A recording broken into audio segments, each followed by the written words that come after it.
This is Clay Stacey. He's the author of The Inquiring Reporter. It's at a bookstore at a signing. So tell us, Clay, what's your book about and why did you write it? Well, Sanders wanted on line 4, but besides that, I wrote the book because I wanted a keepsake for my kids and my 3 grandsons who are now in their 20s. And it gives them an idea of what I did with my life for 50 years in the newspaper business.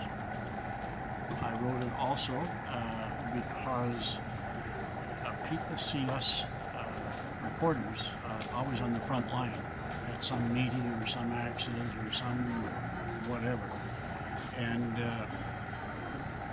people they get to sort of know us by our bylines and what they actually read. What they don't have access to, very few people have access to, is what goes on involving us behind the scenes. How did we get the story in the first place? And there's an awful lot that never makes it into the printed story. But so I wanted to tell part of that story, what goes on behind the scenes. All of it good stuff, I'm sure? Not all of it. Not all of it, but it's all part of the adventure. Your book has some really gritty details and some interesting adventures that you've had. Tell us a couple of those.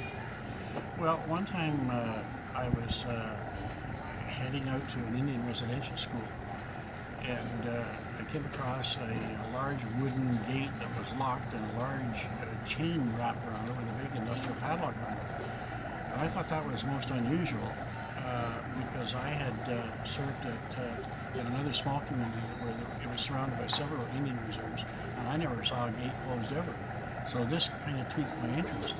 So I parked my car, climbed over the fence, walked a quarter of a mile down to this lone house on this meadow, knocked on the door, and the door opened and there was a shot and shoved right into my gut. And the guy holding the gun said, "If you're from the Department of Highways, you can get the hell off my land right now, or I'll blow you to kingdom come." And I said, no, I'm not from the Department of Highways, I'm much worse than that, I'm a reporter. And so he said, "Oh, reporter, huh?" For that, he puts the gun down and invites me in. And it turns out there was a good story inside his house that turned into a national story and got me, personally, an honorable mention in a national newspaper competition. Yeah. So that was one of them. Another big story that I broke along with my partner Jack Tennant, who is now a publisher in Alberta, was that we had clipped the wings of a high-flying, flamboyant and controversial Minister of Highways because there was a lot of controversy surrounding him and his sons and some land dealings. And we investigated him for 6 months before one word ever hit the front page. And then it was just day after day after day. And the bottom line was that it resulted in him resigning as Minister of Highways with Premier Bennett at the time bawling his eyes out in the BC legislature. And people phoning in, one lady phoned in, she was bawling her eyes out saying, "Well, I hope you're really happy now that the minister resigned." And I wasn't happy that he resigned because he was a great news source. This is a guy that reporters love, especially on a slow day, because he's always good for good quotes. But we looked at it that we were reporters. We were not judge nor jury. Our job was to go out there, search out the facts and the truth, and print it and let come what may. And that's what we did. So we were very satisfied that we did do our job in that particular case. So there was lots more. One time I helped send a dying child, a 13-year-old child, to a cancer clinic in Rochester to seek help.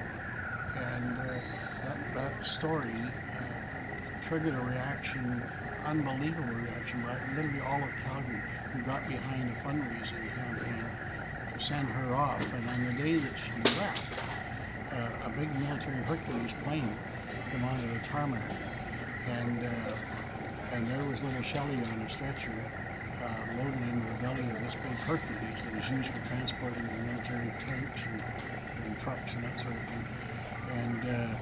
And off she went. And then from there, I left Calgary and I returned to Kamloops, where I was to be promoted as city editor. And one night I was in the office by myself, and as you know, in a newsroom, the teletypes are always chugging in the background. And all of a sudden it stopped, and there's that eerie silence when that thing stops, because it has kind of its own rhythm. And so I went over to just to take a look, to see what was going on. And there was a line on there that said, "Little Shelley died tonight from cancer." So that was a sad ending to a story that I hoped would have went the other way. So that and many other stories are in your book. Yes. Many others. 50 years as a journalist, Yes. editor, publisher, Yes. across the 4 Western provinces. Yes, that's correct. Congratulations. Thank you.